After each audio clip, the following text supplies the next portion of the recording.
Subscribe कीजिए F study class channel को और बेल आइकन को दबाइए लेटेस्ट वीडियो सबसे पहले देखने के लिए।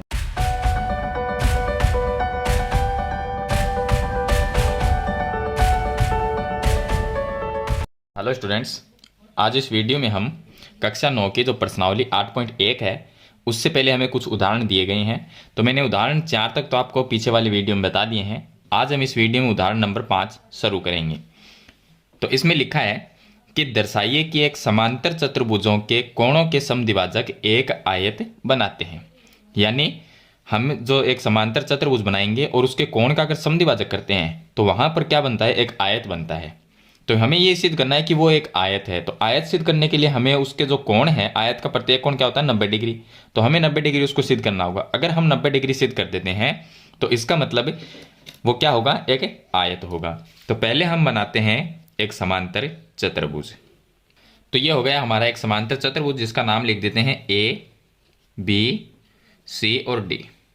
अब इसका करते हैं कोणों का समद्विभाजक। तो देखिए इसमें कोण ए, बी, ये हो गया सी और ये डी।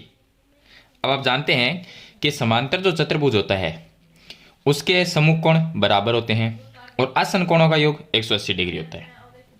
तो चलिए इनका पहले हम समद्विभाजक करते हैं। उनसे एक आयत बनेगा, उसको हमें आयत सिद्ध करना है। तो जो भी चतुर्भुज बनेगा उसको आयत सिद्ध करना है। तो चलिए इसका समद्विभाजक करते हैं। तो हमने ये कर दिया कोणों का समद्विभाजक।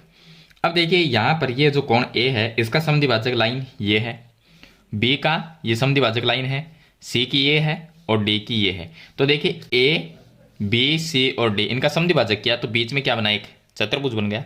इसको हमें ये सिद्ध करना है कि ये एक आयत है। तो आयत के लिए हम क्या करेंगे, इसका प्रत्येक कोण 90 डिग्री सिद्ध करना होगा। तो सबसे पहले देखिए इसका चलिए हम नाम लिख देते हैं पी, क्यू, आर और एस, ये नाम लिख देते हैं। अब देखिए सबसे पहले हम ये लिख लेते हैं कि हमें दिया है, हमें क्या दिया गया है कि ए बी सी डी एक समांतर चतुर्भुज है। तो ए बी सी डी एक समांतर चतुर्भुज है। और समांतर चतुर्भुज में खास बात क्या होती है कि ए बी भुजा सी डी के समांतर और बराबर है। तो हम लिख सकते हैं कि ए बी समांतर है सी डी के, समांतर भी और बराबर भी। तो हम लिख सकते हैं कि ए बी बराबर है सी डी के। दूसरी बात, ए डी और बी सी ये क्या होगी, समांतर भी होगी और बराबर भी होगी। तो हम लिख सकते हैं कि ए डी समांतर है बी सी के और ए डी बराबर है बी सी के। ये हमें दिया गया है। अब हमें जो सिद्ध करना है वो हम लिख लेते हैं। हमें सिद्ध क्या करना है कि पी क्यू आर एस, ये अंदर जो चतुर्भुज बन रहा है ये एक आयत है। तो हमें सिद्ध करना है पी क्यू आर एस एक आयत है, ये हमें सिद्ध करना है। चलिए उत्पत्ति की बात करें तो देखिए उत्पत्ति में अब आप जानते हैं कि जो समांतर चतुर्भुज ए बी सी डी है उसका अगर हम कोण ए और कोण डी को जोड़ दें तो कितना होगा, 180 डिग्री होगा, क्योंकि ये आसन कोण है। यानी कि ये मान सकते हैं कि ये रेखा और ये रेखा क्या है, समांतर। ये बीच में एक तिर्यक रेखा है और तिर्यक रेखा की एक की ओर के बने अंत्य कोणों का जो योग होता है वो 180 डिग्री होता है। तो चलिए हम एक कोण ये और दूसरा ये कोण जोड़ देंगे।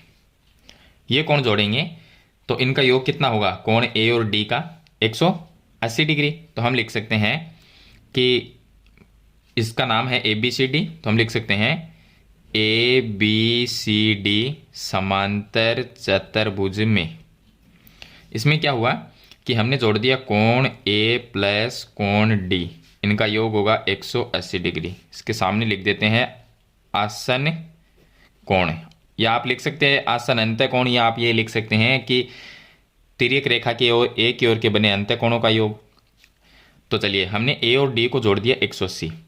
अब अगर ये देखिए ये समद्विभाजक है, कोण ए का समद्विभाजक का मतलब हुआ कि ये कोण इधर वाला 1 नंबर 2 नंबर बराबर हुए। इसको हम नाम लिख देते हैं, ये है 3 नंबर।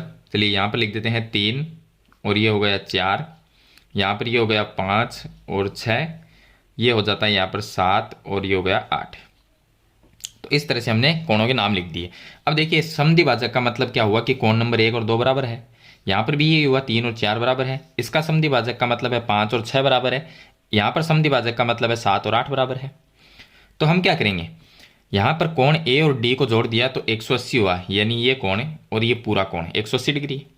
अगर मैं इनका आधा कर देता हूँ, दोनों कोणों का आधा, आधे का मतलब 1/2 से गुणा करना, तो हम क्या करेंगे, इसका आधा करेंगे, यानी 1/2 कोण ए प्लस 1/2 कोण डी बराबर 1 गुणा 180 आ जाएगा। कोण ए का आधे का मतलब क्या है, कोण ए जो पूरा है इसका अगर आधा करते हैं तो इधर वाला भी आधा है और नीचे वाला भी आधा है, यानी कोण नंबर 1 भी आधा है और 2 भी आधा है। तो कौन सा लेना है, तो हम लेंगे कोण नंबर 1, क्योंकि इसकी ज़रूरत है हमें।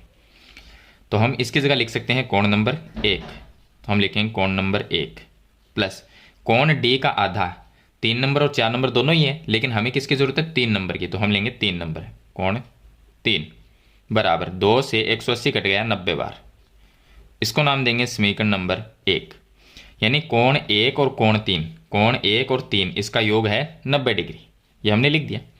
अब हम यहाँ से त्रिभुज लेंगे ए एस डी, ये त्रिभुज लेंगे। कौन सा, देखिए ऐसा जो त्रिभुज है हमारे पास में इस टाइप से, ये जो त्रिभुज बन रहा है, यहाँ पर है ए एस और यहाँ पर है डी, ये कोण नंबर 1 है, ये कोण नंबर 3 1 और ये कोण है एस।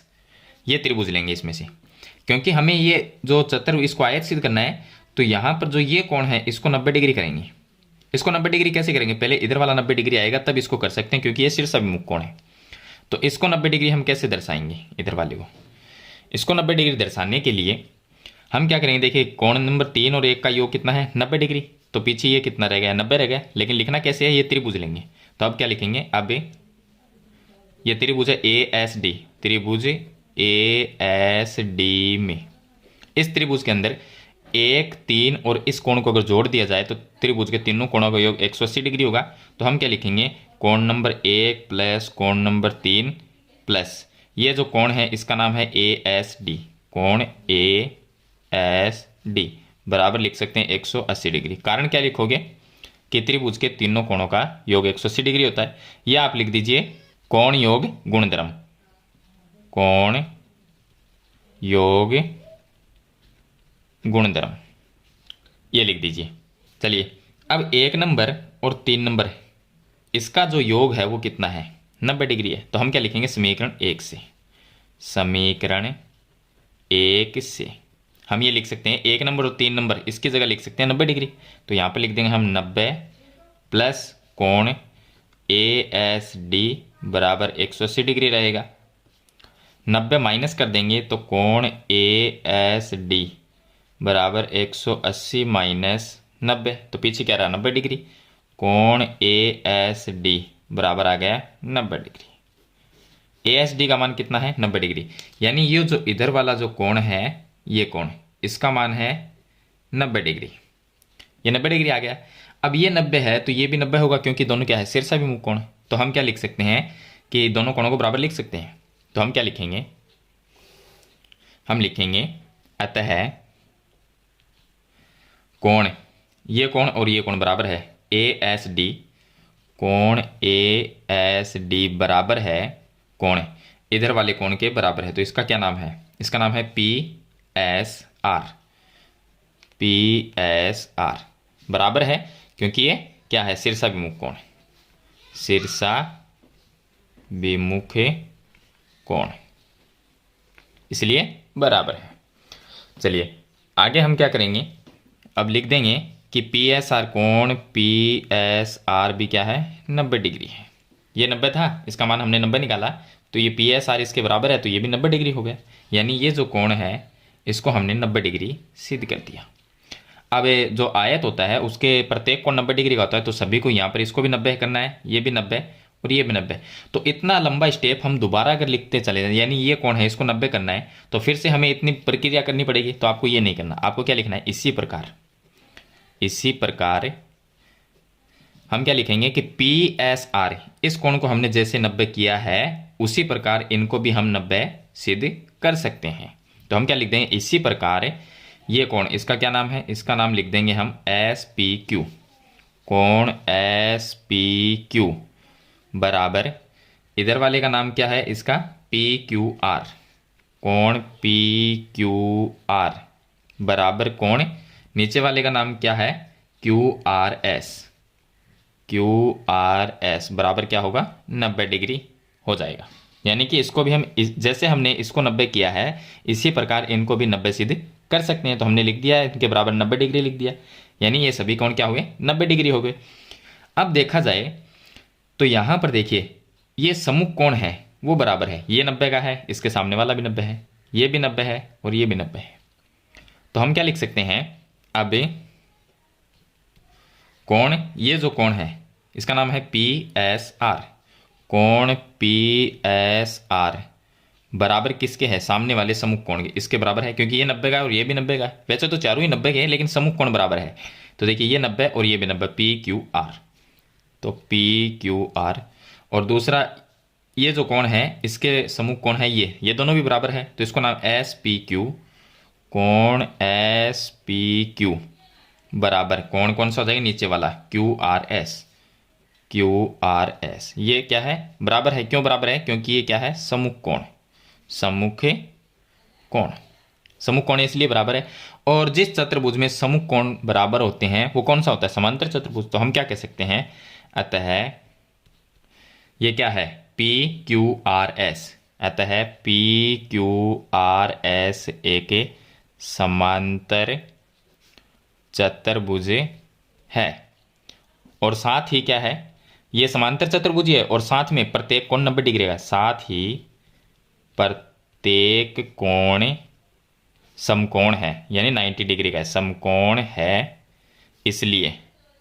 इसलिए पी क्यू आर एस एक आयत है,